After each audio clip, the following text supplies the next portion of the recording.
आपको भी बहुत ज्यादा प्रॉब्लम होती है ऑनलाइन फाउंडेशन का शेड चूज करने में।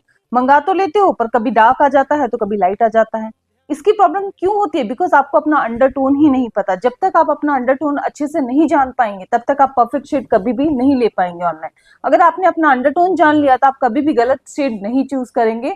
आप ऑनलाइन परचेसिंग में भी बहुत परफेक्ट शेड चूज कर पाएंगे। इसके लिए इस रील को सेव कर लीजिए। अंडरटोन जानने का सबसे आसान तरीका है आपको अपनी रिस्ट को चेक करना है। इस तरीके से यहाँ से थोड़ा सा इमल्सिफाई करके आपको अच्छे से देखना है अपनी वेन्स को। अगर आपकी वेन्स ग्रीन दिख रही है इन द सेंस कि आप वार्म अंडरटोन के हैं। अगर आपकी वेन्स का कलर ब्लू नजर आता है आपको तो आप कूल अंडरटोन के हैं। और अगर आपको कंफ्यूजन है कि ग्रीन भी दिख रही है ब्लू भी दिख रही है मतलब आप न्यूट्रल अंडरटोन के हैं।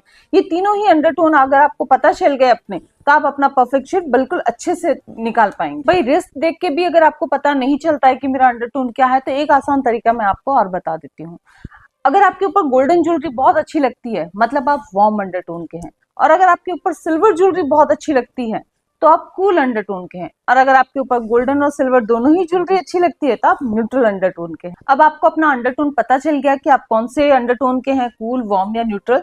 तो अब आपको फाउंडेशन चूज करने में बहुत आसानी हो जाएगी। फाउंडेशन की बॉटल्स के नीचे लिखा होता है कि आपका कौन सा टोन है, कूल अंडरटोन का फाउंडेशन है, न्यूट्रल अंडरटोन का फाउंडेशन है या फिर वार्म अंडरटोन का फाउंडेशन है। तो आपको अपने अंडरटोन के अकॉर्डिंग सिलेक्शन कर लेना है कि आपको वार्म का लेना है, कूल का लेना है या न्यूट्रल का लेना है। सो स्टेप नंबर 1 इसको हम और इजी बना देते हैं। जो हमारी इंडियन की टोन होती है वो मोस्टली वार्म अंडरटोन के हमारे पीपल्स मिलते हैं हमारे इंडिया में। मोस्टली कूल अंडरटोन के नहीं होते हैं।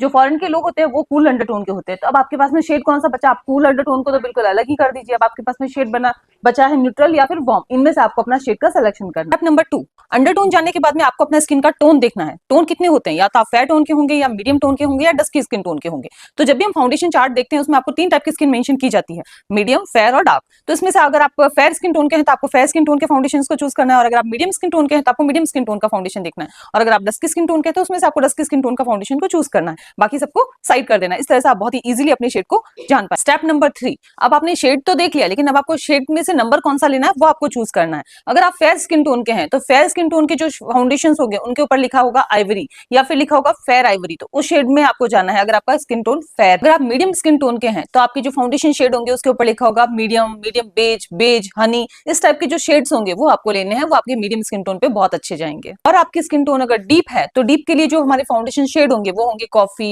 Cappuccino, almonds. इस टाइप के जो शेड नेम होंगे वो आपको चूज करने हैं। इस तरह से आप अपना परफेक्ट शेड चूज कर पाएंगे। इस तरह से आप ऑनलाइन फाउंडेशन परचेस कर सकते हैं और अपना परफेक्ट शेड चूज कर सकते हैं क्योंकि वहां आप स्वैच करके नहीं देख सकते। और आप इस तरह से शेड नेम को अपनी अंडरटोन को जानकर ही अपना परफेक्ट शेड चूज कर पाएंगे। इस तरह के इन्फॉर्मेटिव वीडियोस देखने के लिए मुझे फॉलो करें और कमेंट करना ना भूलें कि आगे आप कौन सा वीडियोस देखना चाहते हैं।